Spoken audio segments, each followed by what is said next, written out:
the enemy, the devil has been trying to, parang in the past, gumawa ang kaaway sa buhay mo. Subalit hindi siya nagtagumpay.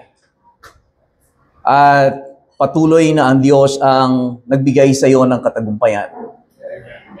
Amen. Praise the Lord. Hallelujah. Maaring may naranasan tayo, iba sa atin, maaring kung hindi man ito para sa lahat, but I want you to know that na over the years, hindi man ngayong taon lamang, kundi over the years, the devil has been working to put you down, to bring you down. Subalit, hindi siya nagtagumpay at ngayon ay nakatayo ka pa rin and you are going for the plan of God. Amen. Amen. So, praise the Lord. Isang mapagpalang umaga po sa bawat isa sa atin. Minsan pa, natutuwa akong makita ang bawat isa sa atin. Marami lang tayong bakante dito sa lugar na to, but praise the Lord is with us. Amen. Hallelujah. Hallelujah. Ang salamat sa Panginoon sa ginagawa niya sa buhay ng bawat isa sa atin.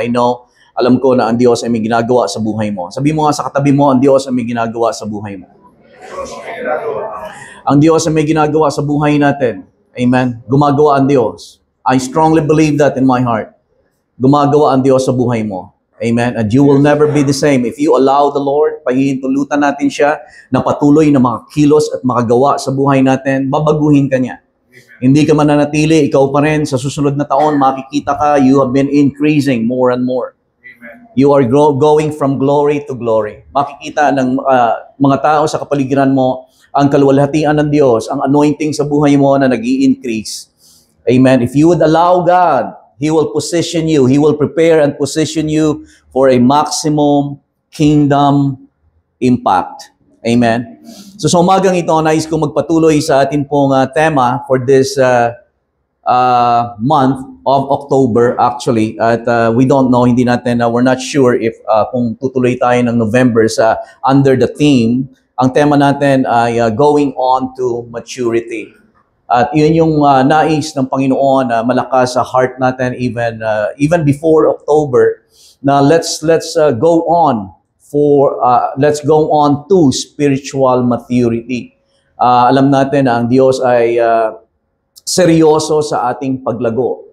At minsan pa sasabihin ko sa inyo, alam ko pa ulit-ulit na ito, kahit sa School of the Word, inuulit-ulit ko madalas na ang kalooban ng Panginoon sa atin ay hindi lamang tayo maging relihiyoso. Na hindi lamang tayo dumalo sa church, Sunday church. Pagkatapos, paglabas natin ng church, ay parang hindi na tayo yung church. Parang iba na rin yung pamumuhay natin. Tapos, babalik tayo ng Sunday. Christianity is not about that. At hindi yun ang kalooban ng Diyos sa buhay natin. Although it's good na makita kayo sa church every Sunday. Amen? At huwag nyo ding ugaliin to miss church Sunday. Make it a point na kada Sunday ay nasa church kayo. Kahit na minsan medyo mahina ang pakiramdam ninyo, naguguluhan kayo, nalulungkot kayo, but make it a point na dumalo sapagkat kapag tayo ay nagkakasama-sama, when we come to worship the Lord together, merong divine supply na nanggagaling sa ulo sa ating Panginoong Jesus. Tayo ang katawan, di ba? Kapag nagsama-sama tayo, nasusupply yung kalakasan ng ulo ay dumadaloy sa katawan. Ang karunungan, ang kagalingan na nagmumula sa ulo ay nararanasan ng katawan. Amen? When we come together. Pero kung tayo ay ina-isolate natin ang ating sarili, walang nangyayari. Lalo tayong nanghihina. Amen? Subalit ang nais ng Panginoon sa atin ay lumago. Yun yung kanyang tinatrabaho, kung yung gagamitin ko yung term na yon, hanggang ngayon sa buhay natin. He is working in us so that He can work through us. So, gumagawa ang Diyos sa buhay natin in us so that the Lord can work through us. Amen? Magamit tayo ng Panginoon. Subalit bago tayo, of course, magamit ng Panginoon, dapat nagtataglay tayo ng kalakasan. Nagtataglay tayo ng maturity sa atin, that we are mature enough to handle responsibilities upang nagagamit tayo ng Panginoon. But I'd like to move on at tutuloy tayo sa temang yon. And today, I want to talk to you about the importance of the Word of God in our spiritual growth. Ang kahalagahan ng salita ng Diyos sa ating paglagong spiritual. At nung nakaraan, tinalakay natin yung kahalagahan ng role o yung role ng tinatawag na fivefold ministry gifts sa ating paglagong spiritual. Na ang Diyos ay nagbigay. It was He who gave some to be apostles, prophets, evangelists, pastors, and teachers for the equipping of the saints, for the work of the ministry, for the edifying of the body of Christ, until we all come to the unity of the faith and of the knowledge of the Son of God, and to become mature, attaining to the whole measure of the status or the fullness of Christ. So doon niya tayo dinadala. Amen? Narito pa po ba kayo? Pag natulog ang inyong katabi, bibigyan ko kayo ng opportunity na sikuhin, palabas. Praise God. No, hindi lang. Ganon lang, nudge lang. Biro lang. Huwag namang mahalata. Praise the Lord. But yun yung kalooban ng Panginoon sa buhay natin. Amen? Again, ulitin ko sa atin, hindi tayo narito. Alam ko na hindi kayo ang kausap ko, but I just want you to know na hindi tayo nandito para magsayang ng panahon. At sasabihin ko sa inyo, as gentle as I can, as sweet as I can. Amen? Kung sa tingin mo na sasayangan lang ang oras mo, wag ka na lang pumunta. As gentle as I can. Amen. Dahil alam ko, seryoso tayo na may pinagagawa ang Panginoon sa buhay natin. Alam ko na may plano ang Diyos sa buhay ninyo at nandito ako para maging kabahagi at nagpapasalamat ako that I am a part of God's developing process in your life. Amen? And the importance of the Word of God in our spiritual growth. Siguro babasahin ko yung Romans chapter 8, verse number 29 sa Amplified. Ang sabi ng Romans chapter 8, verse 29 sa Amplified, for those whom He foreknew, yung kinilala ng Diyos bago pa man, of whom He was aware and loved beforehand. Sino nakakaalam na kayo yan, yung tinutukoy? Tayo yan. Of whom? Yung mga. Of whom those He foreknew. Kinilala na. Unang kinilala ng Diyos. Of whom He was aware. Aware na siya sa'yo. And loved you beforehand. He also destined from the beginning foreordaining them. Ibig sabihin, itinalaga.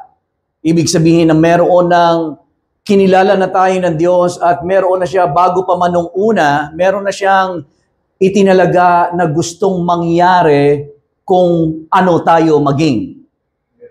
So may plano na siya. Amen. Nung una pa man, bago pa man tayo lumusot dito sa mundong ito, pinganak, ang plano ng Diyos from the beginning, meron na siyang plano. Nung ikaw ay pinanganak, hindi niya sinabing, "Uy, andiyan si, ano kayong gagawin ko?" Right? Ano kayang plano ko sa kanya? Lumabas na si Michael sa mundo. Right? Ay, lumabas na si June sa mundo. Ano kayang plano ko? For whom God foreknew, of whom He was aware and loved from the beginning or beforehand. Meron na siyang plano. He foreordained sa buhay natin. Minsan, mahirap yan siya paniwalaan sa kakapiranggot nating brain. Napapaniwalaan yan siya sa pamagitan ng faith. Amen? Kapag kinuha natin ang salita ng Diyos, Lord, that is your word, I believe it. Amen. Pero kung ipaprocess mo yan siya dito, mahirapan kang intindihin. Amen po ba? Paano nangyari yun? Hindi ko alam. Pero kaya ng Diyos. Amen? Ang sabi ng Panginoon, ang sabi ng Panginoon, kaya niyang bilangin ang bituin sa kalangitan at binigyan niya ng kanya-kanyang pangalan. Paano niya ginawa yun? Hindi natin alam. Diyos, kaya siya Diyos. Amen. Ang sabi ng salita ng Diyos na kahit ang buhangin sa dalampasigan ay kaya niyang bilangin. Kaya mong bilangin? Kuha ka ng buhangin? Kaya mong bilangin yon? Sa kamay mo lang. Hindi mo kaya, hindi po ba? Ang Diyos kaya niyang bilangin ang bawat buhangin sa lahat ng dalampasigan, sa lahat ng mundo o sa mundo. Kaya niyo yun? Paano niya ginagawa yun, Pastor? Hindi ko alam. Kaya siya Diyos. Amen. Ang sabi ng salita ng Diyos, bilang niya ang iyong buhok. Bilang mo na buhok mo. Amen. Sa ngayon, alam ng Diyos kung ilan yan, ang hibla. At kung ilan na ang mga nalaglag. Paano niya nagawa yon? Hindi natin alam, pero kaya siya Diyos. Subalit ang sinasabi ng salita ng Diyos na bago pa man tayo lalangin ng Diyos, kinilala ka na niya. At mayroon na siyang plano sa buhay mo. At dito makikita natin, sabi niya, He also destined and from the beginning for ordaining them to be molded into the image of His Son and share inwardly in His likeness. That He, si Jesus, capital H, that He might become the firstborn, yung firstborn na yung panganay, firstborn among many brethren. So, makikita natin dyan na ang disenyo ng Diyos sa buhay natin, nung una pa man, ay maging kawangis ng kanyang anak, na si Jesus. Para siya ang maging panganay, tayo ang mga sumunod na mga kapatid. Amen. Ayon sa salita ng Diyos yan, hindi yan comics, hindi liwayway. Yun yung disenyo ng Diyos sa buhay ng bawat isa sa atin. At ulitin ko ulit, sabi diya, and share inwardly in His likeness. Nung tinanggap natin ang Panginoong Hesus sa ating buhay, uulitin ko ulit, hindi ka lang nagpalit ng relihiyon. Hindi ka nag-born again. Ikaw ay na-born again. Experience, karanasan na nangyari sa iyo. Amen. Nagginawa ka ng Diyos na bagong nilalang. Nung ikaw ay na-born again, nung ikaw at ako ay na-born again, nagtaglay tayo ng wangis ni Kristo. Inwardly, sa loob. Inwardly, nagtataglay tayo niyan. You are already in your spirit man, nung tinanggap natin ang Panginoong Hesus, ang mga tunay na born again na mga tao, ay nagtaglay ng wangis ni Kristo sa loob. In our spirit, we are already like Christ. Pero kailangan nating lumago kung papaano na ang Panginoong Hesukristo ay lumago.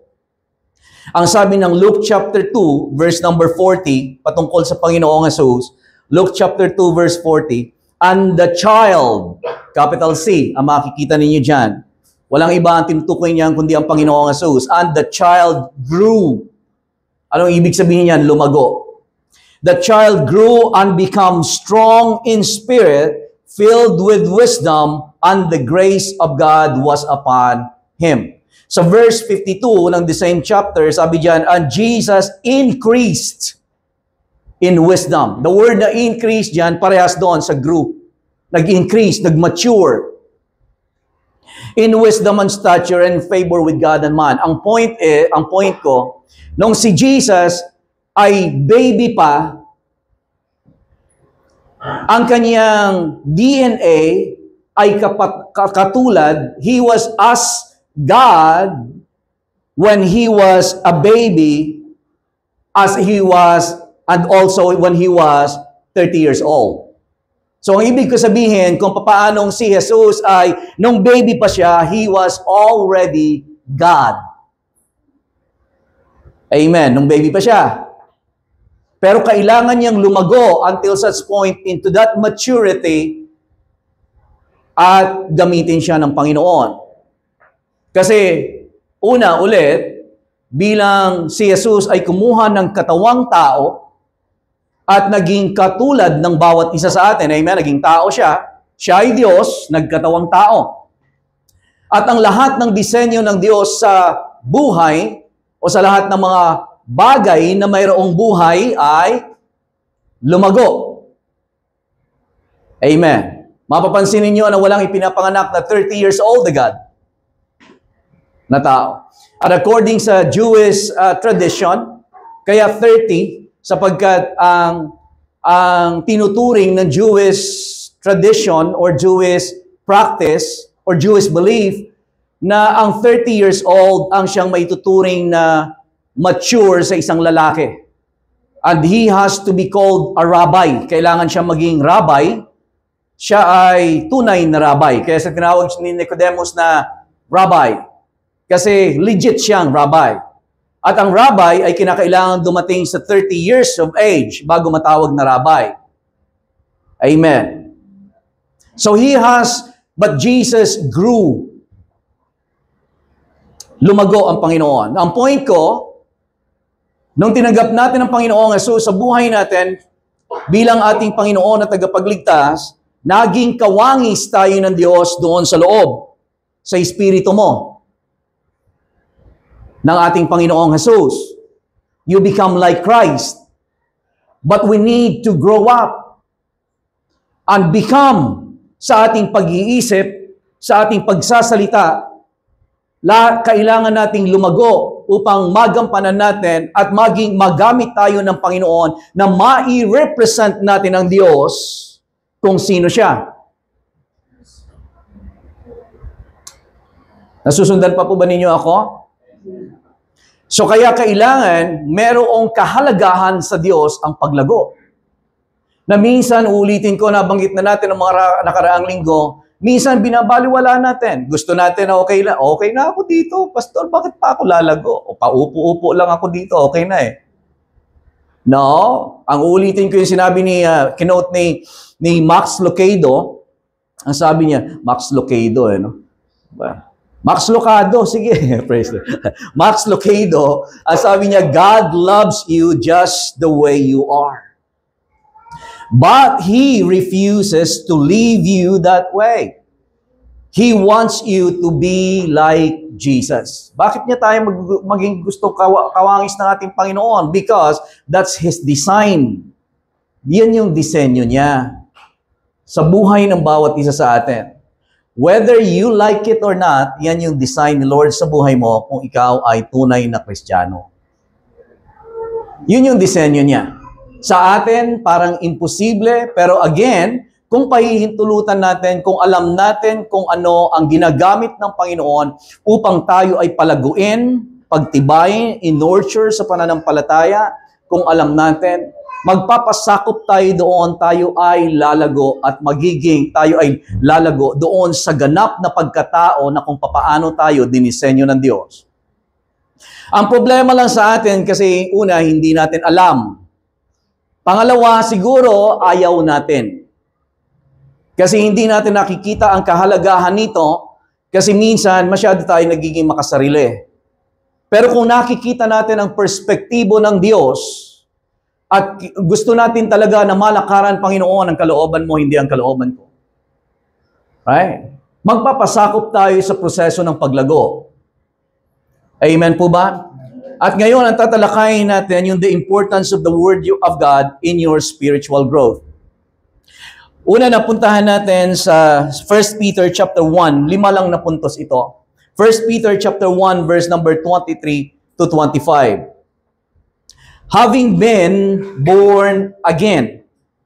Alam ko naman na naintindihan natin sa English ito, no? Kasi sa Tagalog minsan, hindi ko naman minamaliit sa Tagalog. Kaya lang, nagiging paraphrase na kasi ito ng labis, so medyo nawawala na yung meaning niya. Kaya mas maano pa din sa English at Tagalogin natin.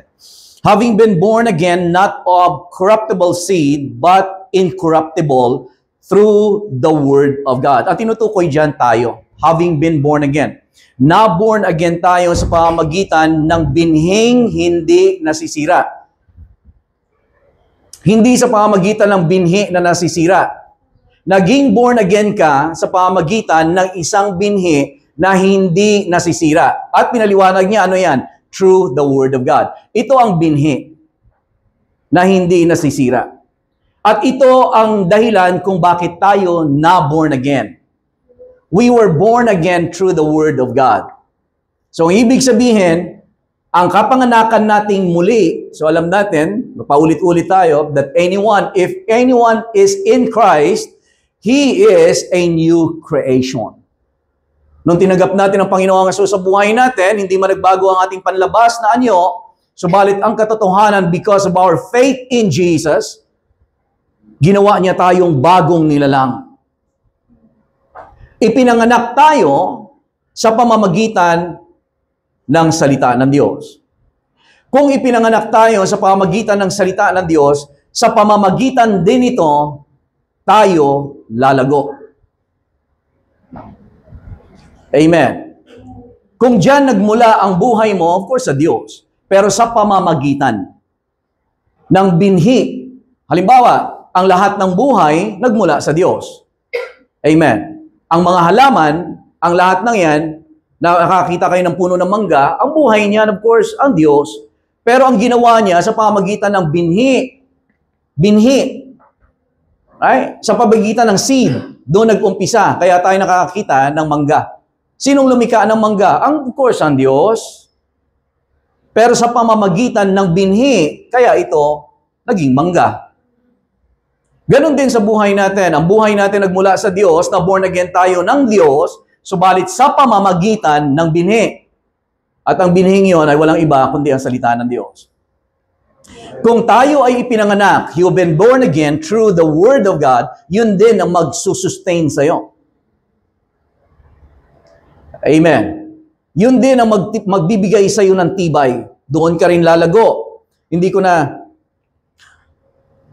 papakahabaan pa. Ulitin ko lang, babasahin ko na lang ng buo. Ang sabi diyan, having been born again, not of corruptible seed, but incorruptible, through the Word of God, which lives and abides forever. Itong salitang ito, itong Bible na ito, ang salita, hindi lamang ang Bible. Hindi lang ang Bible. Ang Bible, maaaring hindi siya mag-last forever. Ay, sunugin nyo ito, masusunog ito eh. Pero kahit na ganito, yung physical nito, it's a wonder.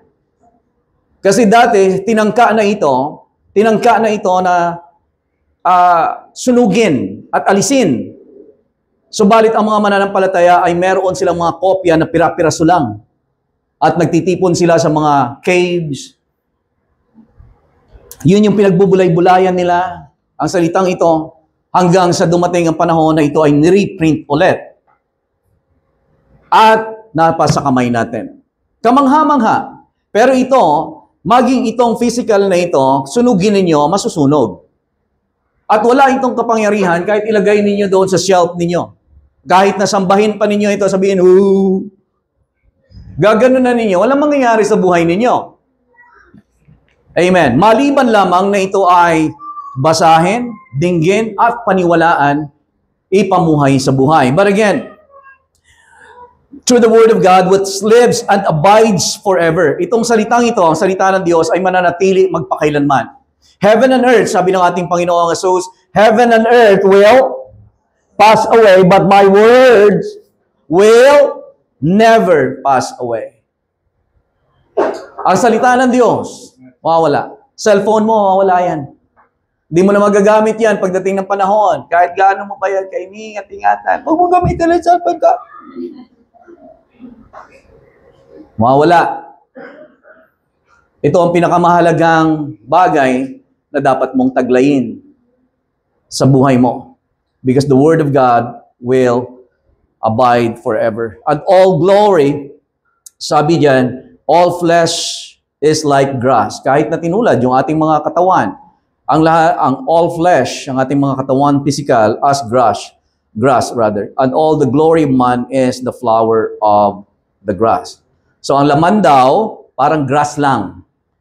Damo. Yung glory, halimbawa yung ganda mo, yung pera mo, yung kasikatan mo, parang flower lang ng grass. Pero lahat ng yan, ang grass at ang kanyang flower, mawala. But the grass withers and its flowers fall away, but the word of the Lord endures forever. Amen. Now, this is the word which by the gospel was preached to you. At nung iyong tinanggap at pinaniwalaan, doon ka na born again. Amen. Tingnan mo nga katabi mo kung talagang born again yan. Praise the Lord. Joke lang po. Amen. Amen. Pero maganda yun, ha? Maganda yun. Yung grass, tayo, parang inintulad lang sa damo. Tapos, yung glory mo daw, yung glory, halimbawa, yung pinag-aralan mo, cum laude ka, may flower lang yun. Halimbawa, sikat na sikat ka sa basketball, right? Flower lang yun. Halimbawa, marami mong pera, flower lang yun. Ang lahat ng flower, all the flowers will fall, and the grass will wither, but the word of God will abide forever. At yun yung bagay na nagpanganak sa'yo. Yun yung tinataglay mo. Now imagine that, kung ipinanganak ka muli, you will abide forever. Sa 1 John chapter 5, verse 15, tingnan natin, cross-reference lang, para makita ninyo. 1 John chapter 2, 2 ba ang pinagit ko? Chapter 2 verse 15 rather. Chapter 2 verse 15. 1 John chapter 2 verse 15.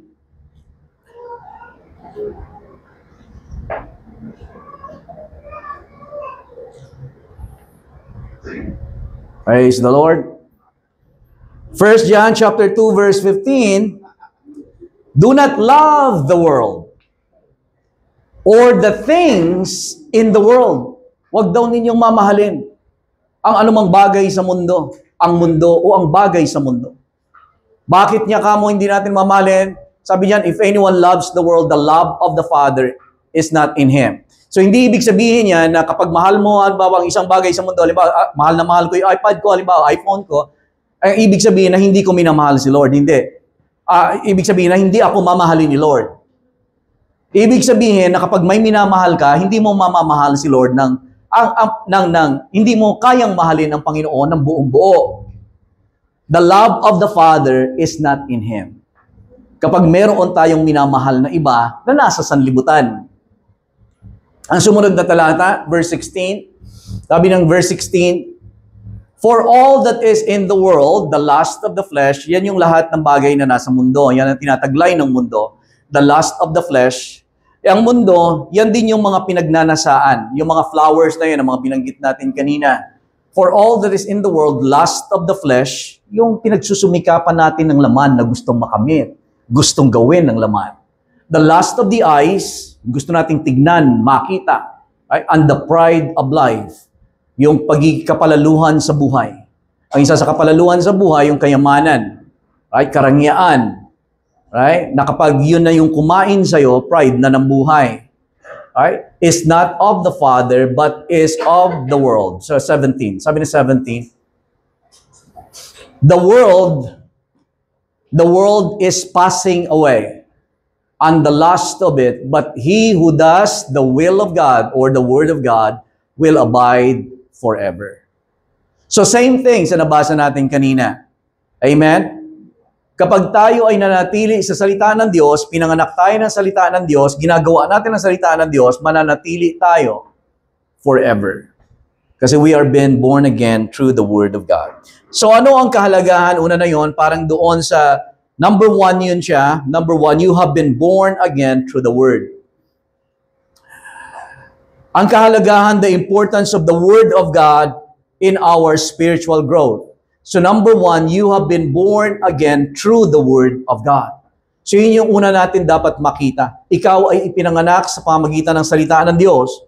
So kung ano ang ginamit ng Diyos na ikaw ay ma-born again, yun din yung bagay na magpapalago sa iyo. At titignan natin, isa-isahin natin. Number 2, 1 Peter chapter 2, 1 Peter chapter 2 verse 1 to 2. Therefore, laying aside all malice, all deceit, hypocrisy, envy, and evil speaking, right? Sinulat ito ni Peter sa mga Kristiyano. Sa mga Kristiyano, sinulat niya. Ang sabi niya sa mga Kristiyano, therefore, laying aside all malice, deceit, mga hypocrisy niyo, mga iinggitan, at pagsasalitaan ng laban sa isa't isa. Alisin na ninyo.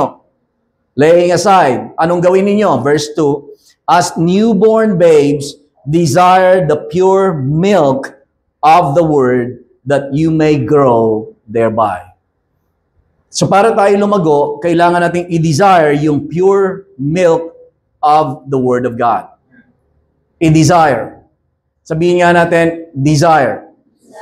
Sabihin mo sa katabi mo, i-desire. Amen. I-desire. Ang desire ay hindi nai-inject sa'yo. Halimbawa sa mga anak ko, sasabihin ko, mahalin ninyo yung salita ng Diyos. I-desire ninyo ang salita ng Diyos.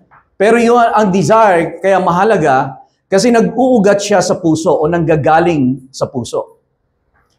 Kahit na tayo, halimbawa magulang, meron akong desire sa salita ng Diyos at gusto ko na lumakad ang mga anak ko nang mayroong desire sa salita ng Diyos, but until and unless na sila mismo ang mag-desire, hindi mo sila malalagyan lang ng desire.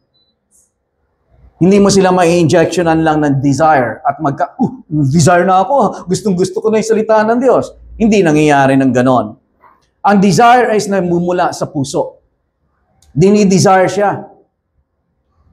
Amen po ba? Kaya ang payo sa atin, desire the pure milk of the Word that you may grow thereby. There's so much to talk about desire, pero hindi na natin yung pupuntahan. But ang ikalawang importance, in fact, ito yung parang pinakauna. Kung bakit mahalaga ang salita ng Diyos para sa ating spiritual na paglago, because it feeds and nourishes your spirit. Ito ay nag-feed at nagno-nourish sa ating espiritu. Alam natin that we are spirit being. We have a soul. We live inside physical body. Hindi lang tayo physical. Amen. Amen po ba? Hindi ka lang physical. Ikaw ay espiritu na nakatira sa loob ng katawang ito. Ang Bible ay so many things na sinasabing the inner man and the outer man. Ang outer man, ito yung panlabas, yung nakikita ng tao. Outer, panlabas. Minsan, ito yung finifeed natin. Pag nanghihina ka, di ba, gutom na ako, kain ka.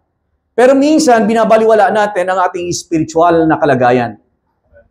Kaya may mga pagkakataon na tayo ay nanghihina. May mga, halimbawa, may mga nararanasan tayo ng mga problema, mga challenges sa buhay. Hindi natin alam kung saan tayo huhugot ng kalakasan. Kasi yun pala, hinang-hina na ang espiritu natin. Amen.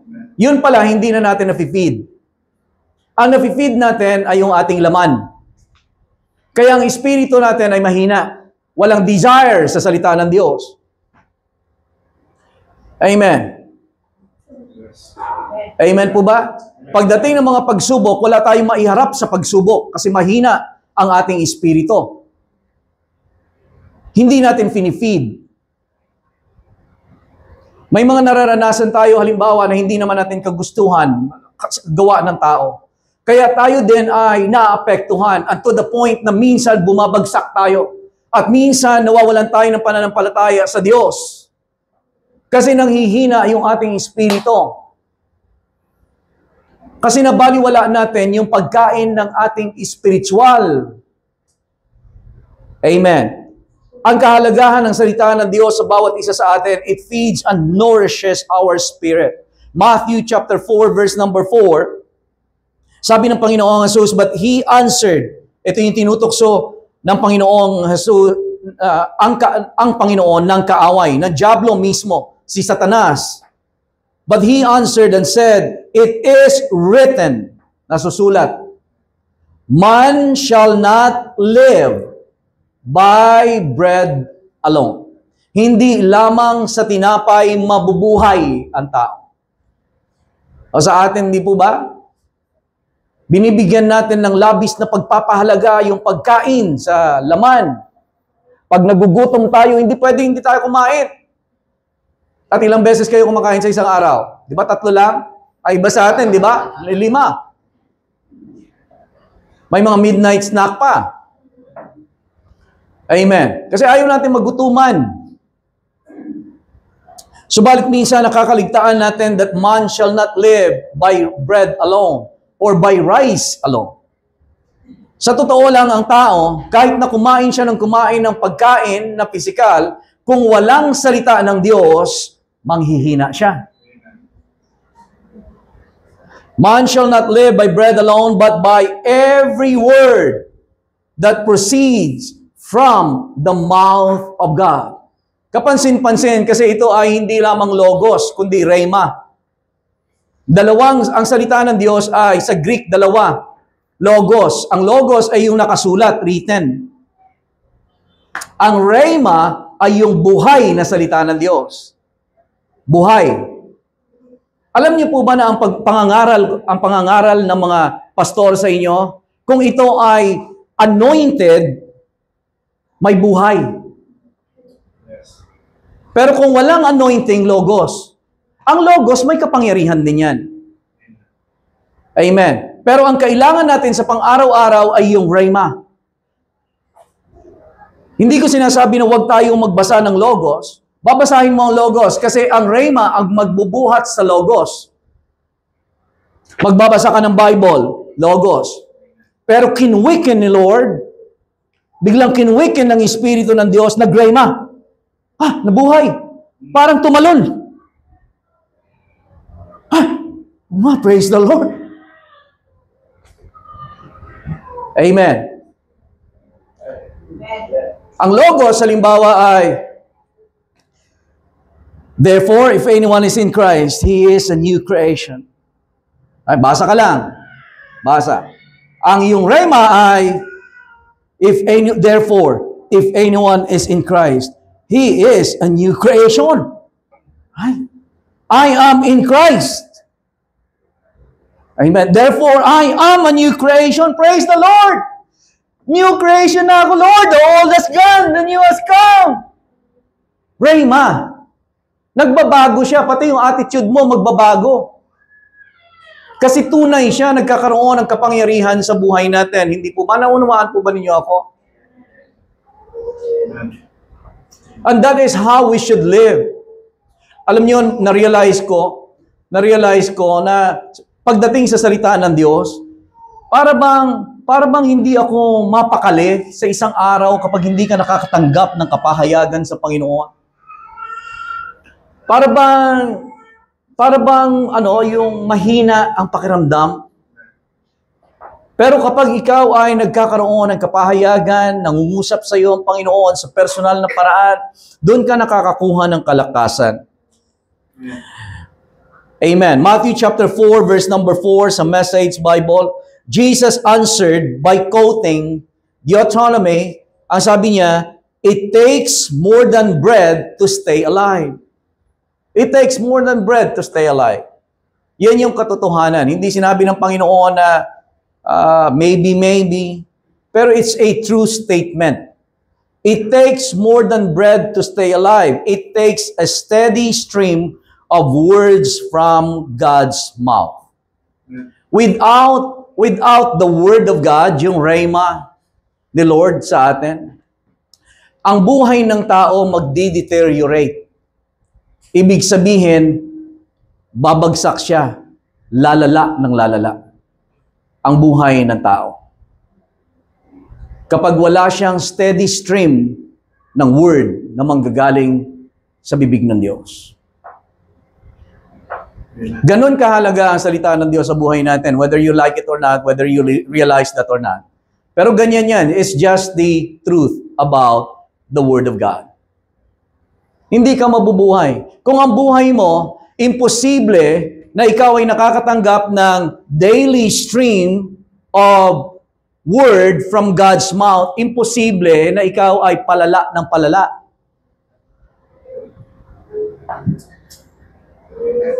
Imposible yan. Sa totoo lang. Ang sabi ng Proverbs chapter 4 verse 18, but the path of the just will grow brighter and brighter and brighter. Yun yung disenyo niya sa buhay ng bawat isa sa atin. We go from faith to faith. We go from strength to strength. We go from glory to glory. Nangyayari yan siya sa pamamagitan ng salita ng Diyos sa buhay natin. Kaya makikita ang increase. Makikita ang paglago. Makikita yung paglago mo, pag-increase mo, pag-progress mo. Nakikita siya. Pero imposible sa isang tao na nakakatanggap ng kapahayagan at salita ng rhema, ng salita ng Diyos sa buhay niya, imposible siyang mananatili na ganun pa din. Makikita mo, lalakas tong taong ito. Kahit na may mga problema, lumalakas siya, tumitibay.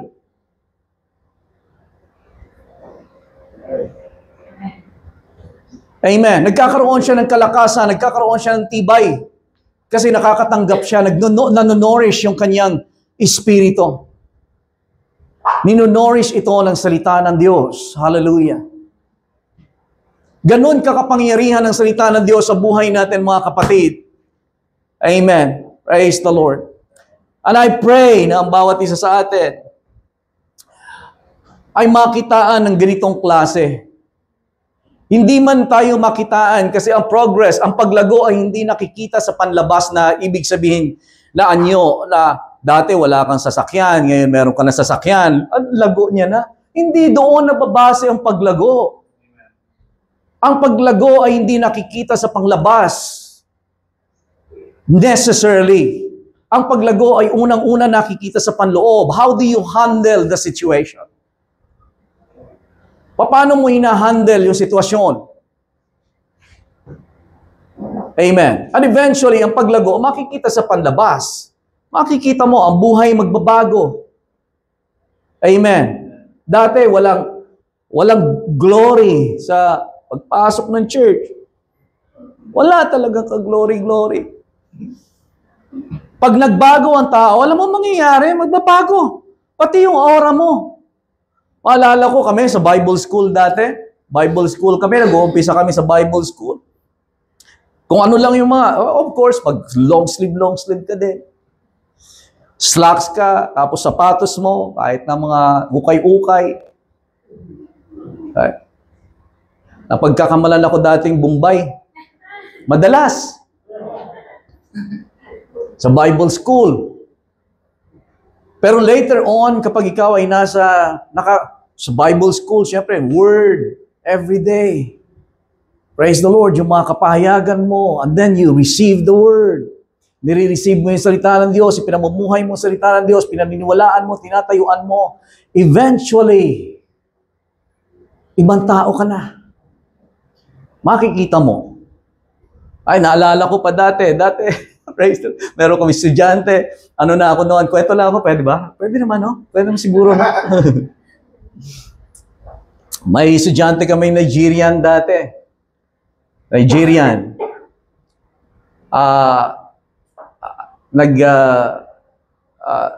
Help na ako sa school noon during the time before ako maging director ng school. Lumapit sa akin yon yung Nigerian. Kasi maganda yung tayo noon. Mga Nigerian, parang magagaling magbihis eh. Nigerian, nakita niya yung sapatos ko. Pastor, your shoes. It's kind of, hindi niya na binanggit, pero parang ano na, I have something for you. I'll bring it next week. Kasi paano na, parang Friday na yon. Sabi ko, excited ako, baka biglan akong sapatos nito ha. Praise the Lord. Pagdating nung kinalunis ang Martes, pagdating first day of school, alam niyo kung anong dala-dala? Binigay sa akin, excited pa, Pastor, here, kiwi. Praise the Lord. Kasi yung sapatos ko na yon, although mukhang okay ito pero ukay-ukay. Nag-ano na talaga siya, meron ng mga guhit-guhit. Excited ako. Kala ko pa naman, hindi, honest to goodness. Talaga akala ko bibigyan ako ng bagong sapatos. Pero kiwi ang dala-dala. Praise the Lord. Subalit dumating ako nung ako ay nasa School of the Harvest na. I was director already. Isa sa mga kapahayagan ng Panginoon sa buhay ko, talagang ano yan, literal, na hindi audible voice. Ang sabi ng Panginoon sa akin doon sa Message Bible, sa message doon sa Matthew chapter 6, na sabi, tingnan ninyo ang flowers of the field, na hindi nga sila nagtutoil, pero sila ay dinadamitan ng Panginoon na hindi nga kahit na si Solomon ay hindi nakapagdamit ng kasing gagara ng mga damit nitong bulaklak na ito, na sa sandaling panahon ay nandiyan dyan, pagkatapos sa susunod, mawala na kasi malalanta. Sabi sa Message Bible, hindi ko kaya kayo dadamitan. At sabi niya, ipapakita ko parang something na you will show off kapag dinamitan ko kayo. So, ibig sabihin, makikita ng tao. And then, during umpisa ng mga panahon na yon, although nakakaranas na ako ng konting mga pagbabago, nakaka-receive na ako ng mga maggarang sapatos. Pero nung ma-receive ko yung mga kapahayagan na yon, nag-iba na yung buhay ko. Dati alam nyo, nung high school ako, yung mga kaklase ko sa Olivares, ang gagara ng mga sapatos, original na mga topsider, mga cardams. Ako, bibili lang ako ng topsider sa Baclaran o yung ano. Tapos, barang 2 araw ko lang yun isusuot. Aangat. Tapos, malilate ako sa pagpasok, gawa ng sasamahan ako ni tatay doon sa Lopez, ipapagawa pa namin yung sapatos, lalagyan ng rugby. Pag dinikit ng rugby yun, hindi yun kaagad-agad, hindi yun siya parang glue na instant glue. Hihintayin mo pa yun, patutuyuin yung rugby para may dikit. Nangangarap lang ako ng gaganda naman ng Sperry topsider, cardams, ng mga original. Pangarap lang yun sa akin dati. Right? Pero sa kabutihan ng Panginoon, naranasan ko. Kasi ang Diyos ang nagdamit sa akin. Ang sabi ng Panginoon, dadamitan kita. Ipapakita ko na lingkod kita. Right? Na ako ang nire-represent mo. Kaya hindi na ako nagsusuot ng mga praise the Lord. Amen. So, nabanggit ko yan mga kapatid, hindi para magyabang. Binabanggit ko yon sapagkat nais kong banggitin sa atin na babaguhin ka ng Diyos. Hindi ka mananatiling ganun pa rin. Totoo ang Diyos na pinaglilingkuran natin. Hindi sa pagmamayabang yan. Again, uulitin ko, hindi porke may nakikita kayo na tao na uy, ang ganda na ng gara na ng suot niya, may sasakyan na siya, may bahay na sila, siguro malagong-malago na ito. It doesn't necessarily mean growth.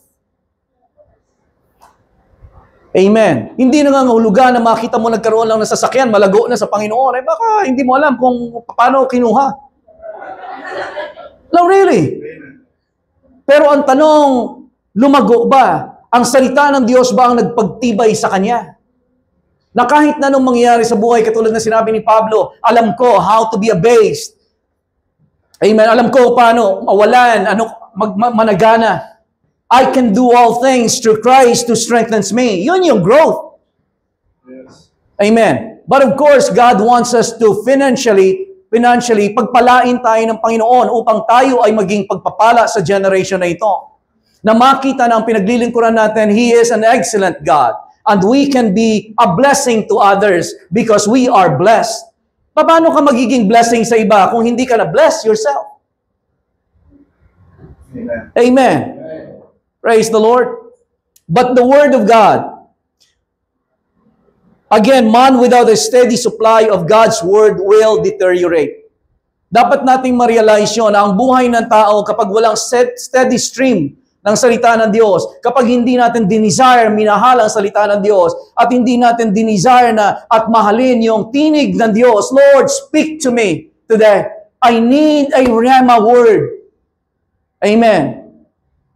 Feed me today. Give me my daily bread. Pagka hindi mo dinesire yun, kung ano-anong dinidesire natin, hindi po ba sa generation na ito talagang bibigyan ka ng napakaraming bagay na magiging kaagawan o aagaw ng atensyon mo. Kaya ang sabi ng Proverbs chapter 4 verse 18, my son, give attention to my words. Give attention. Bigyan mo ng atensyon ang salita ko. Kasi kung hindi mo bibigyan ng atensyon ang salita ko, ang mundong ito ay aagawin ang lahat ng atensyon mo. Atensyon sa Facebook, atensyon sa Messenger, atensyon sa YouTube, atensyon sa ganito, atensyon sa ganito. Kukunin ng sanlibutan ito ang atensyon mo. Kung hindi ka intentionally magbibigay ng intensyon, my son, give attention to my word. Incline your ears to my sayings. Do not let them depart from your eyes. Keep them in the midst of your heart. For they are life to those who find them, and health to all of their flesh. Hindi mo gagawin yon kung hindi mo alam ang kapangyarihan ng salita ng Diyos sa buhay mo. Kung hindi mo pahalagahan that I have been born again through the Word of God and I will be sustained, maintained, fed, and nourished by the Word of God. Sabi ni Jeremiah chapter 15 verse 16, sabi ni Jeremiah, your words were found and I ate them. Pwede ilagay ni Sister Grace para makita ng lahat. Your Jeremiah 15:16, yung pagmamahal sa salita ng Diyos. Sabi ni Jeremiah, your words were found and I ate them. Nakita ko ang iyong salita at kinain ko. Because man shall not live by bread alone, but by every word that proceeds out of the mouth of God. Your words were found and I ate them. And to me, your word was to me the joy and rejoicing of my heart. For I am called by your name, O Lord God of hosts. Alright? Kilala ko kung sino ako. I am called by your name, and my food is your word. Your words were found, and I ate them. And to me, it was a joy and rejoicing of my heart. Amen. That's something. Ang salita ng Diyos, may lasa yan. O tatanungin kita, anong panlasa mo? Pag pinipreach ang salita ng Diyos, may lasa ba? May lasa yan. Anong panlasa mo? Sa iba, mapait. Sa iba, matamis. Amen. Pero anong panlasa mo sa salita ng Diyos? How do you desire the Word? Aba, ngayon lang, nag-iisip na kayo, di ba? Pagkain. But do you ever desire the Word? Na kaya niyong hindi kumain dahil lang sa salita ng Diyos? O, wag naman siguro. Kain lang kayo, sige. At wag din ninyo, mga kapatid, ilagay sa condemnation yung sarili ninyo or guilt na hindi ko nagagawa yun si pastor. Minsan, wala din akong desire na magbasa. Huwag din natin ilagay yung sa condemnation yung ating sarili, but all of us, lahat tayo, pinapakita natin because sa mundong ito na ginagalawa natin, it is a challenge. Every day sa buhay natin, kung hindi ka mag-give attention to His Word, to God's Word, napakaraming bagay ang aagaw sa atensyon mo. Kahit mga problema mo, hindi mo naman iisipin mo na lang kung wala kang magiging panahon sa salita ng Diyos. Amen? But there's one thing na nagbibigay sa akin ng comfort. Ako, I really take comfort doon sa salita ng Diyos. Alam niyo po ba, katulad din ninyo, nakakaranas din ako ng kalungkutan. Nakakaranas din ako ng minsan nanghihina ako, nanda-down, nadi-discourage, na-frustrate, nagagalit, naiinis. Ano ba? Ay, sa totoo lang. Baka nga masigit pang nararamdaman ko kaysa sa inyo. Baka kayo, okay lang, cool lang kayo. Right? Ako minsan nagagalaiti na. But I find comfort in the Word of God. Na once na ang salita ng Diyos, I am reminded of the Scripture at binabasa ko ito, it gives me something. It gives me peace. It gives me strength. So iba yung nagagawa. And you have to be thankful na meron kayong Bible. O sino nga may dalang Bible ngayon? Alam ko si Erica meron. This is my Bible, di ba, Erica? Oh, praise the Lord. Amen. Lahat tayo, this is one thing na kinakailangan nating laguan. Kaya ako din ito inaano sa atin is para tayo mapukaw ang ating mga sarili, ang ating mga i-desire natin ang mga bagay sa mundong ito. Amen, na mahalaga. Alam niyo po ba, lately lang, na ang mundong ito, parang hindi nila alam kung ano yung tunay na may value. Parang sa mga maliliit na bagay, halimbawa sa Facebook, Nagba-viral yung mga, wala namang kakwenta-kwenta. Ano yung ice cream? Ice cream, ano ba yan? Nagba-viral? Ano ba yan? Mga ganyan, magba-viral? Ba't hindi mag-viral yung mga words, salita ng Diyos? Ba't hindi nagba-viral? Kasi hindi alam ng tao kung ano ang tunay na merong value. Amen. People in this generation, we've lost sense of what is truly valuable. At ang binavalue ng tao ay mga walang kwenta. Nagba-viral. At yun yung inaano ng kaaway sa atin, ganyan ka lang, maging ganyan ka lang. Relax mo lang ang buhay mo. No, but we have forgotten that the Word of God is our daily bread. We're born again by the Word of God. And we are sustained, we are fed and nourished by the Word of God. Praise the Lord. Okay pa po kayo? Praise the Lord. John chapter 6, verse 63. Hindi na ako maghahaba pa ng ano. At I don't intend to na ma-exhaust ko ang oras ninyo, but gusto ko ma-challenge ang bawat isa sa atin to go back to the Word of God. John chapter 6, verse 63. Sabi ng Panginoong Jesus, it is the Spirit who gives life. Ang Espiritu ang nagbibigay ng buhay. In fact, anumang bagay na hindi nanggaling sa Espiritu ng Diyos, patay. Walang tunay na buhay. Ang tunay na buhay ay nanggagaling at pinangyayari ng salita ng Diyos at ng Espiritu ng Diyos. Kapag ang isang bagay ay hindi nagmula sa salita at Espiritu ng Diyos, hindi yan siya tunay na buhay. Kahit ang pagbabago, for example, makita mo na ang tao ay nagbago, meron siyang, dati nakaganyan ka lang, tapos ngayon may bahay ka na, maganda na yung mga damit mo, ganyan ka na. Ang tunay na pagbabago, nagagawa ito sa pamagitan ng Espiritu ng Diyos at ng salita ng Diyos. Maliban doon sa dalawang bagay na yon, hindi talaga yan tunay na pagbabago kung hindi nanggaling sa dalawang yan. It is the Spirit who gives life. The flesh profits how much? Wala na kayo. Nasaan na kayo? It is the Spirit who gives life. The flesh profits nothing. Sabi ni Jesus, the words that I speak to you are spirit and they are life. So the Word of God is spirit. It is a spiritual food. Spiritual food and nourishment to your spirit. Man shall not live by bread alone, but by every word that comes out of the mouth of God. Hindi ka pag ang buhay mo, ulitin ko ulit, ang buhay ng tao, kapag wala kang daily stream nito, makikita mo, ang buhay mo magde-deteriorate. Yung buhay mo ngayong linggo, ganito.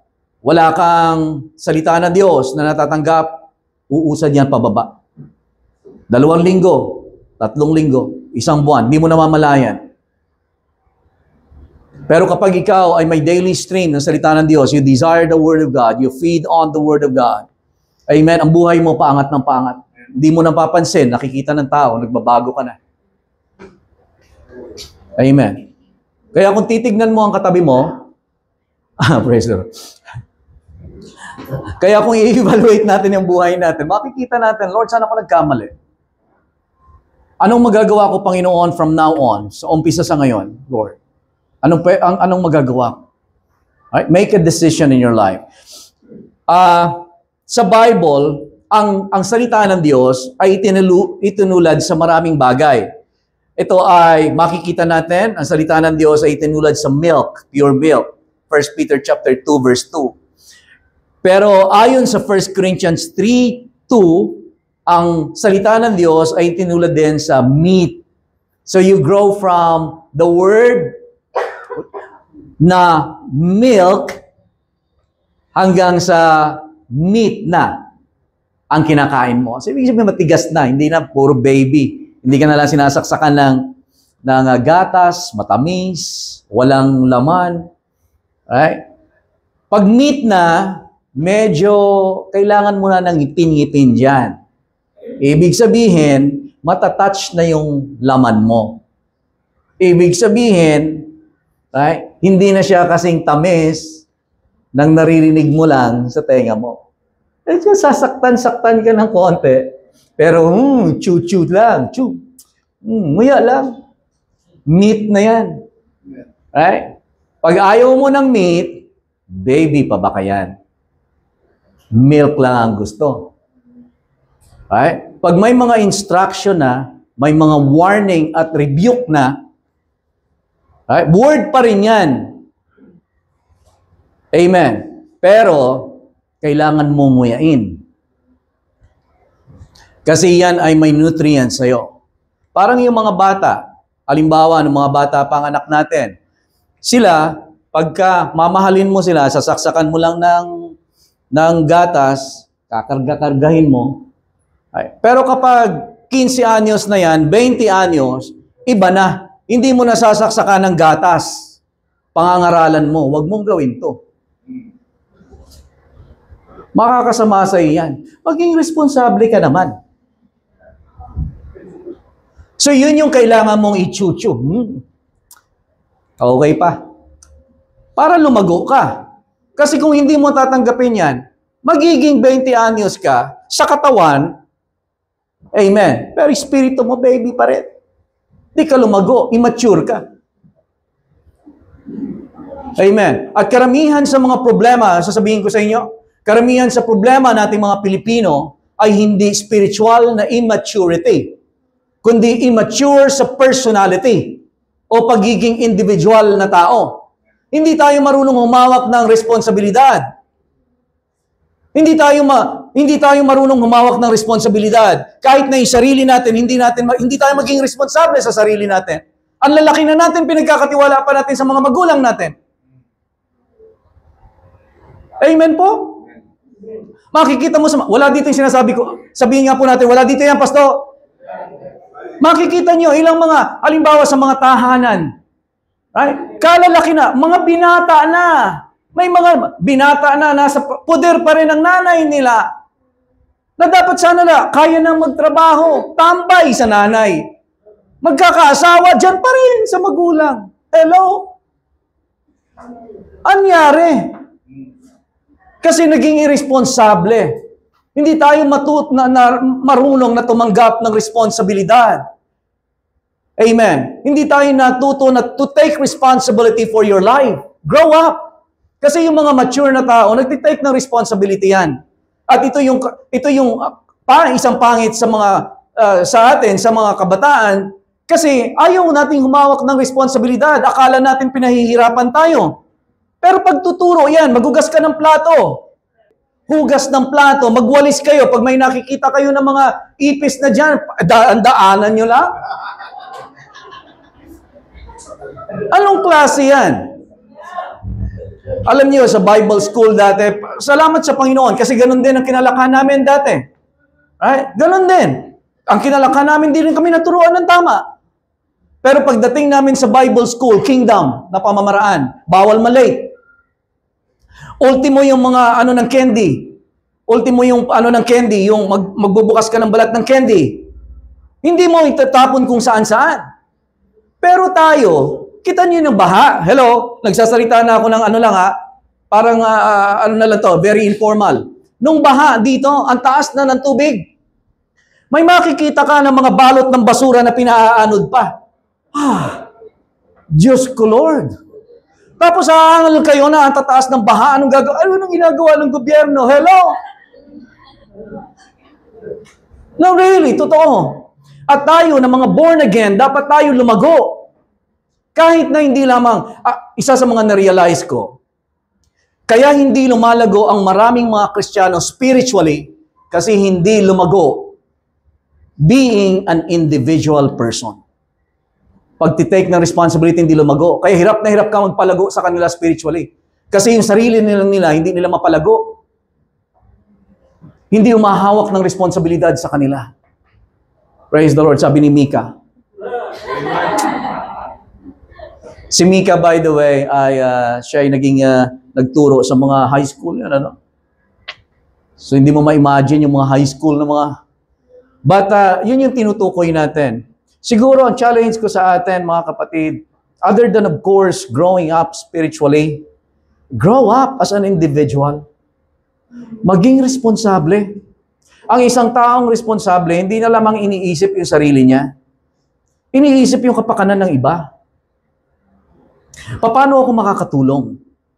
Ang mga baby, tulungan niyo ako. Feed niyo ako. Right? Gawin niyo para sa akin ito. Yan yung mga baby. Pero kapag lumalago ka na, ay paano ako makakatulong pa? What can I do to help? Praise the Lord. Marinig mo kaya sa mga anak ko yun, ano? Pa, what can I do to help? Oh, praise the Lord. Sarap siguro na, no? English kasi. Pero, anyway. Hallelujah! At saka sa Hebrews chapter 5, verse 12 to 13, meron din tinatawag na strong meat of the word. Strong meat. At doon sa Psalms chapter 19, verse number 10, at Psalms 119, verse 103, meron tinatawag na honey of the word. Doon sa proseso na yon, makikita ninyo, una, pure milk of the word. Milk. Pero kailangan mo lumago. Kailangan mo hindi na lang puro gatas. Minsan, kapag nire-rebuke ka, tanggapin mo. Kapag pinapangaralan ka, tanggapin mo. Amen. Binibigyan ka ng instruction, tanggapin mo, hindi na gatas yan. Amen. Ikalalago mo na yan. Amen. I-chew mo, nguyang-nguyain mo ng konti. Kahit na nasasaktan ka, Lord, thank you sa instruction. Amen. Ang mga baby, padaliin mo lang yan. Masalitaan mo lang yan ng konti. Huwag mong gawin yung ganyan sa ganito. Pag nagpapaawit ka, huwag kang magganito. Pag mag-a-assure ka, huwag kang ganito. Kung magtuturo ka, huwag kang ganito. O yung pananamit mo, yung buhok mo, ayusin mo. Pagka baby, talagang ma-offend yan. But we have to grow up. Amen? Nariyan pa po ba kayo? And then you have to go to the strong meat of the word and then yung honey. Malalaman mo, yung word na ngayon, ay kahit na ang panlasa mo sa salita ng Diyos ay honey. Matamis. Give instruction even to the wise man and he will be wiser still. Right? Kahit instruction, meat, ngunguyain mo, masasaktan. Pero ang isang taong matalino, pag binigyan mo ng instruction, mamahalin ka niya ng husto. Amen. Yung mga taong hindi matatalino, pag binigyan mo ng instruction, magagalit sa'yo. O offend. Pero give instruction to wise man and he will be wiser still. Amen. Praise the Lord. Diyan lang muna tayo sa umagang ito. At hindi natin papakahabaan pa. But ang challenge ko sa bawat isa sa atin, let's grow up. Amen. Desire the pure milk of the word that you may grow thereby. At isa siguro sa mga challenges ko sa atin, paglago, i-desire niyo yung salita ng Diyos. Pero maging responsable din tayo. Kuha tayo ng responsibility sa bahay. Amen? Sa bahay, yung mga bata, mga kabataan, taas po ng kamay ng mga kabataan, taas lang kamay. Kabataan, praise the Lord. Oh, ayaw na ng iba. Tumaas ng kamay. Mga kabataan, mga binata na nasa poder pa ng mga gulang ninyo. Kuha naman kayong responsibilidad. Grow up. Amen. Be a blessing because you are a blessing. Amen. The child grew in wisdom and in favor with God and man.